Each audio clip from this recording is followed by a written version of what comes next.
Fourth chapter में यहाँ पे हमारे बताए गए शुक्लगत रोगों के बारे में। तो फोर्थ चैप्टर के जो है वो आप लेफ्ट साइड में जगह है ना, वहां पे लिख लीजिए सुश्रुत 11।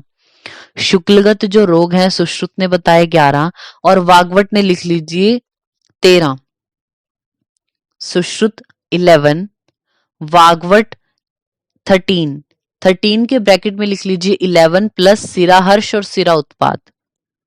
सुश्रुत ने जो 11 बताए उनके अलावा वाग्वट ने 2 एक्स्ट्रा कौन से माने, सिराहर्ष और सिरा उत्पात को।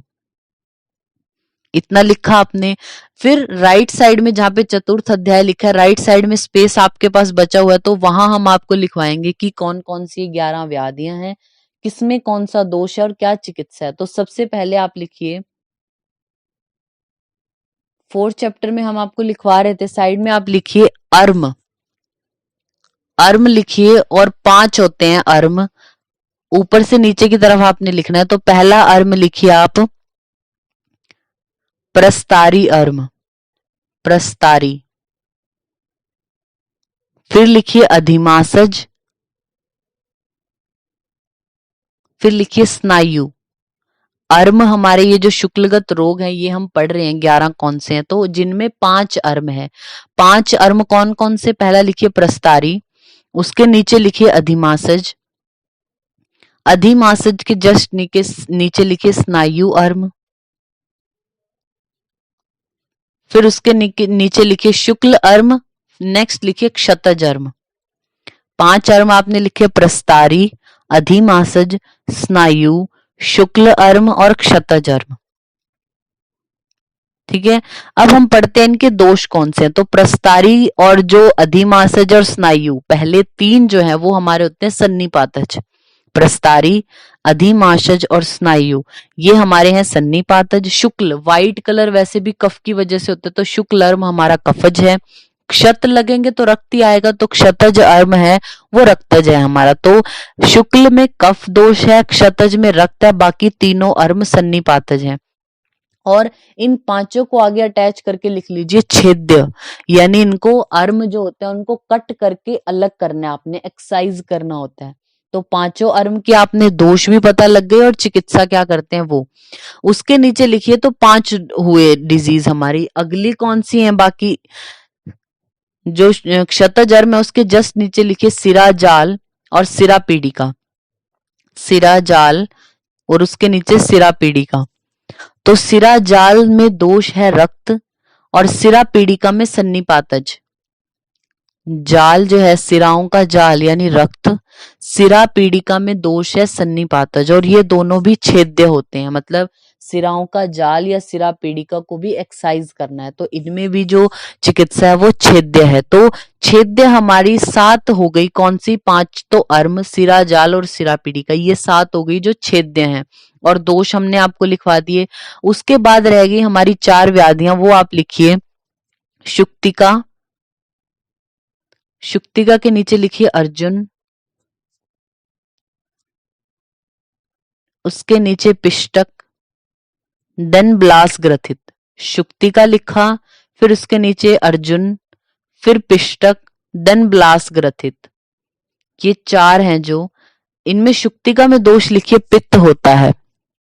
शुक्तिका में पित्त दोष, अर्जुन रक्त दोष, अर्जुन रक्त, पिष्टक कफ और ब्लास ग्रथित भी कफ। शुक्तिका में पित्त दोष होता है, अर्जुन में रक्तज होता है, पिष्टक में कफ, ब्लास ग्रथित में कफ। और ये चारों जो है शुक्तिका, अर्जुन, पिष्टक, ब्लास ग्रथित, ये चारों होती हैं अशस्त्रकृत। शुक्लगत सारी हमारी साध्य हैं, बाकी सब में कोई भी आप संधिगत पढ़ो चाहे वर्तमगत पढ़ो, उनमें कोई ना कोई एक असाध्य तो जरूर है, लेकिन शुक्लगत रोग में कोई भी हमारा असाध्य नहीं है, यानी सारे ही ये साध्य बोले गए हैं। तो जो क्वेश्चन बनता है कि चिकित्सा क्या है, यानी छेदन है, भेदन करते हैं, क्या करना है, शस्त्रकृत है या दोषों वाला, तो वो इस टेबल से आपका हो जाएगा। अब हम बात करते हैं जो थोड़ा और डिटेल में अगर आपसे पूछ लिया जाए लक्षणों की बात, तो 5 और 6 नंबर श्लोक में आप देखिए, अब अर्म बताए गए यहाँ पे, प्रस्तारी प्रथित मिहि अर्मः शुक्ल भागे विस्तीर्णम तनु रुधिर प्रभुम स नीलम को हाईलाइट कर लीजिए। यानी जो हमारा नेत्र का शुक्ल भाग है उसमें जो विस्तीर्ण फैला हुआ तनु पतला रुधिर प्रभुम को आपने हाईलाइट किया। रुधिर मतलब रक्त के जैसा और सनीलम थोड़ा नीले वर्ण का भी जो है वो प्रस्तारी अर्म होता है। नेक्स्ट शुक्लाख्यम मृदु कथयंती शुक्ल भागे श्वेत समहि वर्धते चिन्ह को हाईलाइट कर लीजिए। कफ वाला कोई भी आप पढ़ लो, चाहे शोथ पढ़ो चाहे कुछ भी, देर से बढ़ने वाला होता है। तो शुक्ल अर्म के में दोष क्या है? कफ। तो कफ वाला धीरे धीरे बढ़ने वाला होता है, तो वर्धते चिरेण को आपने हाईलाइट किया। नेक्स्ट थर्ड लाइन में लोहित अर्म के बारे में बोला, यानी क्षतज जिसको हम बोलते हैं। यन मासम प्रचम उपेति शुक्ल भागे पद्माभम को हाईलाइट कर लीजिए। किसके जैसा होता है लोहित वर्ण? पद्माभम। पद्म यानी कमल को बोलता है, तो कमल के जैसा कलर होता है लोहित या फिर क्षतज अर्म का। नेक्स्ट है हमारा विस्तीर्णम मृदु बहलम यकृत प्रकाशम श्यावम वा को आपने हाईलाइट किया। यकृत के जैसा या श्याव वर्ण का जो होगा वो अधिमासज होगा। हाईलाइट किया आपने यकृत प्रकाशम श्यावम वा। नेक्स्ट है हमारा शुक्ल भाग में पिशितम उपेति वृद्धिम एतत् स्नायु अभिपठितम खरम प्रपांडु को हाईलाइट किया आपने। स्नायु अर्म क्या है? नेत्र के शुक्ल भाग में मांस की जो खर एक तरीके से वृद्धि होती है जो पांडु वर्ण की है। खर और पांडु वर्ण की उत्पत्ति जो है उसको स्नायु बोला। तो खरम प्रपांडु को आपने हाईलाइट किया। एक बार हम रिपीट करते हैं, आपने अर्मों में हाईलाइट क्या किया है? प्रस्तारी में रुधिर प्रभुम सनीलम को, शुक्लाख्यम में वर्धते चिरेण, लोहित अर्म में पद्माभम और अधिमासज में यकृत प्रकाशम श्यावम वा और स्नायु में खरम प्रपांडु को। फिर 7 नंबर जो श्लोक है उसमें शुक्तिका और अर्जुन के बारे में बताया। तो श्यावा स्यु पिशित निभा बिंदुओं ये शुक्ताभा, ये हाईलाइट किया आपने लाइन। पिशित निभा बिंदु ये शुक्ति आभा, यानी शुक्ति के जैसा जो है, और पिशित निभा जैसे मांस होता है ना, पिशित बोलते हैं मांस को, तो मांस के जैसा जो बिंदु है यह शुक्ति की जो आभा देता है। जल शुक्ति के जैसा जो बिंदु है उसको शुक्ति बोला गया। नेक्स्ट लाइन में अर्जुन के बारे में बोला, एको ये शश रुधिर मस्तु बिंदु को आपने हाईलाइट किया। शश बोलते हैं खरगोश, तो खरगोश के रक्त के जैसा जब नेत्र के जो शुक्ल भाग है वहां पे एक बिंदु हो जाए उसको अर्जुन बोला। तो खरगोश के रक्त के जैसा बोला, तो शश रुधिर मस्तु बिंदु। नेक्स्ट देखिए विमर्श की जो लाइन है, विमर्श में आचार्य वाग्भट ने शुक्ति का रोग को पित्त जन्य माना, साध्य माना, और क्या बोलते हैं? पित्तम कुरियात सीते बिंदुन सित श्याव पीतकान मलाक्तम दर्श तुल्यम को आपने हाईलाइट किया। यानी जैसे आदर्श जो शीशा होता है ना, शीशा जब मैल से ढक जाए तो ऐसा जो व्हाइट पार्ट है नेत्र का वो लगता है। तो मलाक्तम आदर्श तुल्यम और वा सर्व शुक्लम सदा सदाहारुक रोगो अयम शुक्त संगीत शकृत भेद तृड ज्वरा को आपने हाईलाइट किया। पेशेंट को और क्या क्या लक्षण होंगे शुक्तिका में? शकृत भेद, अतिसार होगा, प्यास लगेगी और ज्वर, ये आपने हाईलाइट किया। वाग्भट के अकॉर्डिंग इंपॉर्टेंट है।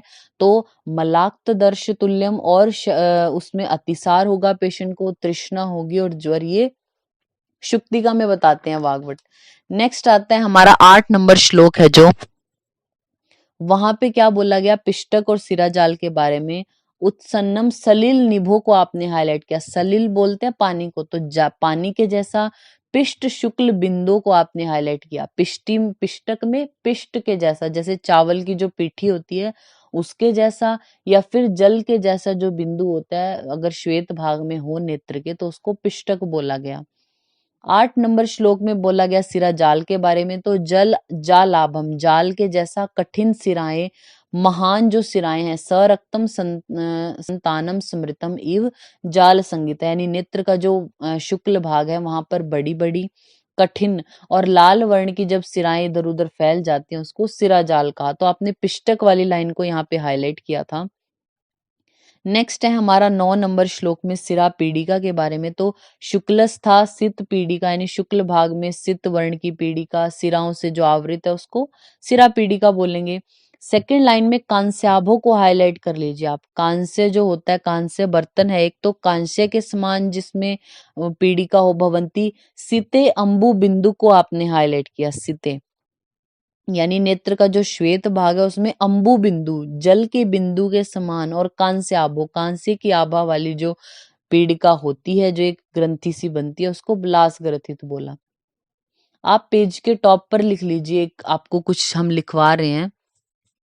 ब्लास ग्रथित, ब्लास ग्रथित के आगे एरो करके लिख लीजिए सिते अंबु बिंदु। ये वर्ड आया है, देखिए जल के समान बिंदु बहुत सारों में बोल दिया ना, लेकिन ब्लास ग्रथित में वर्ड आपको याद रखना है सिते अंबु बिंदु।